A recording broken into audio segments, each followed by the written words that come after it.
Hello and welcome to today's video. And today I'm going to be doing something that I kind of always wanted to do. Last night I went to the theatre with my good friends Chris and Jason, and we went to see Priscilla, Queen of the Desert, the musical, based on the movie of the same name. And I thought in today's video I'd just review it and let you know my thoughts on the show. I'll be referring to this a lot because I'm terrible at remembering names, so if you just see me like flicking through, that's what's happening. Quick story time though before we jump into the review. This is something I've always been interested in doing. So when I went to college, after I left school, I went to do media studies, and part of that was because I had sort of an interest in maybe going into advertising or journalism for theatre reviewing and that sort of thing. That course didn't really work out for me. The course wasn't really aimed for what I was wanting to achieve, and so I kind of left and then moved into drama. Doing drama was one of the best things that I ever did. It really helped me come out of my shell, it helped me grow my confidence, it made me the person that I am today, and it's obviously introduced me to so many friends. I am forever thankful for that. I think I made the right decision. But doing theatre reviewing and stuff like that, that's always something that I've kind of had a little bit of an interest in doing, and I've kind of thought about setting up blogs in the past and maybe doing vlogs like this. And you know what? I just thought, why not give it a go? So this could be absolutely awful and I could provide you with no interesting information whatsoever. But hopefully that's not the case and you do enjoy this video. So let's jump into the review now. So Priscilla, Queen of the Desert follows... Bobby has 100% just done a slut drop on the floor. Priscilla, Queen of the Desert follows three drag queens as they travel across Australia to take up residency in a casino run by the wife of the main character, I guess, Tick, whose drag name is Mitzi. And we follow their sort of adventures. If you've seen the movie, you know the story. It's pretty much a carbon copy. It's a really campy story, but it's also got a lot of heart in it. You know, it's all about relationships. It's all about sexuality, acceptance and love, and it's really quite a beautiful story. And this production was quite a fun night out with a very rowdy audience. I'll touch on that later. I'm not usually receptive to jukebox musicals because I find that they take songs and then sort of weave a story in between. But in this show it kind of works because the story is already there and they are sort of intertwining the songs within. And there's some great songs in there, there's some really classics. The audience was singing along and I kind of get why. They're very catchy tunes. Also at the beginning of the show, there's a drag queen called Felicia seems more fitting. And she sort of does a bit of audience interaction. So it kind of was a drag show meets musical theatre. I wasn't mad about it. It was fun. I had a good night out. The lead role of Tick was played by McFadden, who I know very little about. My understanding is he may have been on Holby City and that he won Strictly Come Dancing, two shows that I do not watch. He was fine. I don't know, I didn't feel a particular attachment towards him portraying that character, and I don't really know what that was. It just wasn't really doing anything for me. In the show I noticed that a lot of people were doing very brash Australian accents that made them seem like they were quite angry all of the time. And I've been to Australia and people don't speak like that. Or at least in Melbourne they don't speak like that. I guess these guys were from Sydney and that might be a different story. I need to go back because I realised I said that the drag queen at the beginning was called Felicia and she wasn't. She was called Farah. And one of the other drag queens that's constant throughout the show is Felicia. Slash Adam, who was played by Nick Hayes, who's very attractive and has a very nice body. Did not mind that. He brought a lot of life and a lot of humour and a lot of fun into his character, and I really enjoyed watching him on stage, especially the scene where he was wearing practically nothing at all. Wasn't mad about it.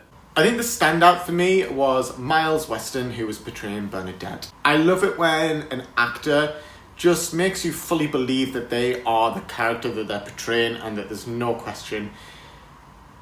It was just so well done. He was fantastic. Bernadette is a role that's very different from the other two drag queens. She's a bit more quiet, I suppose.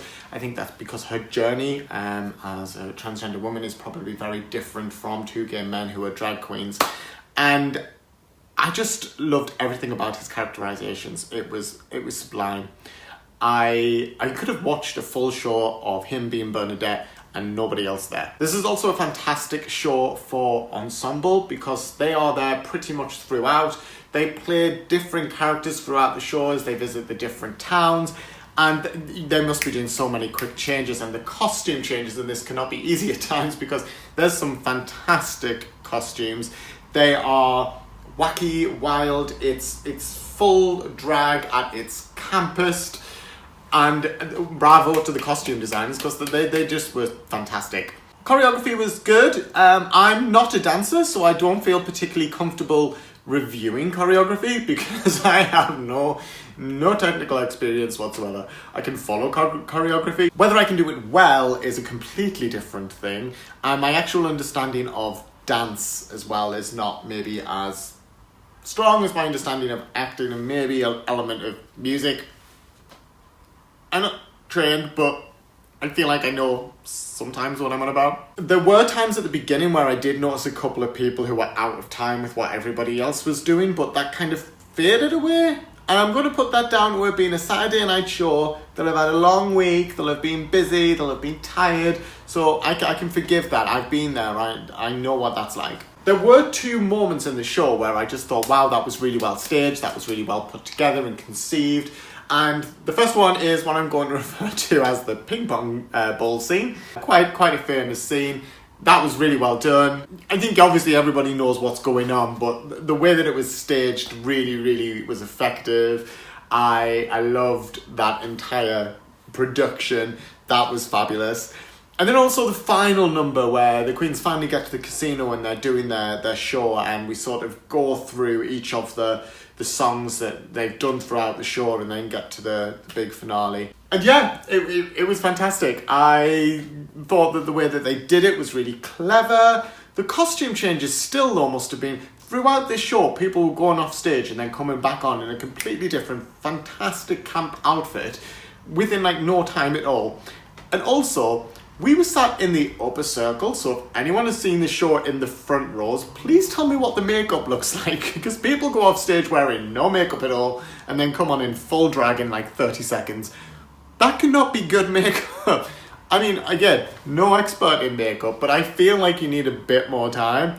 I've watched enough RuPaul's Drag Race to know that some queens say it takes 3 hours to put on my face, so 30 seconds is quite a drastic drop down from 3 hours. I mean, it didn't look appalling from where we were, but maybe if you were up closer, I don't know, I'm just curious. How do they do it? How do they do it? If you know the secrets, please let me know in the comment section below. Another thing I want to give the cast credit for is not being put off at all by the audience, because there were some very rowdy people up where we were. People were talking, they were singing along, they were having their own conversations, somebody was snoring, and they were completely unfazed by it. They just were constant professionals, and they went through it. And I don't think that there was anything, as I said earlier, there were people in the show who maybe didn't resonate with me. I didn't fully buy into the performance, but it didn't take away from the show. It was a fantastic night out.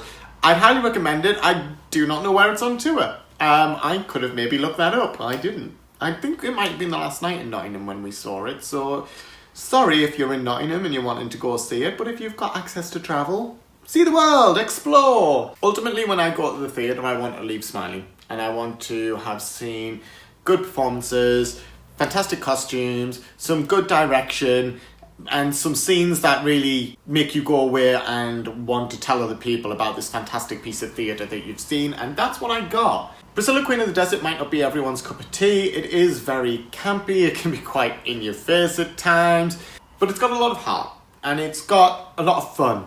And sometimes after a stressful week at work, all you want is a little bit of fun. One thing I found kind of going through university is this thing that theatre has to be teaching you something, and you have to, go away feeling lots of emotions, and sometimes I don't think that that's true.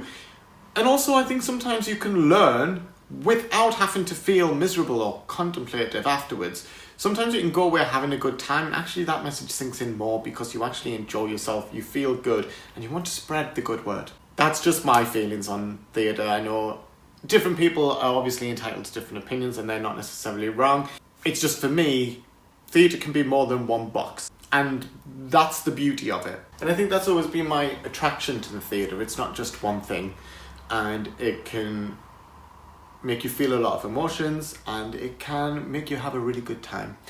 And I think that's beautiful. And I think that's why it's probably one of my, if not my biggest passion in life. So if you do have the opportunity to see Priscilla Queen of the Desert, I'd highly recommend it. It's a fabulous night out. And if you have seen the show, why not leave your own little review down in the comment section below. One thing I completely forgot to mention when I was talking about the ensemble is that some of the male dancers were absolutely beautiful. I know that probably is a very shallow reason for enjoying a night of the theatre, but to the casting directors, I thank you. I thank you very much. So guys, that's going to wrap up today's video. Thank you very much for watching. Please leave a like and subscribe if you enjoyed this video. It will help the channel grow. And if you've got any sort of feedback or anything on the videos you've seen so far, please feel free to leave a comment in the comment section. It really will help me know what direction to take the channel in. This is kind of a new aspect of my YouTube journey, so I'm very interested to hear what you guys have to say. I also said I'd be uploading every Wednesday. That obviously has not happened.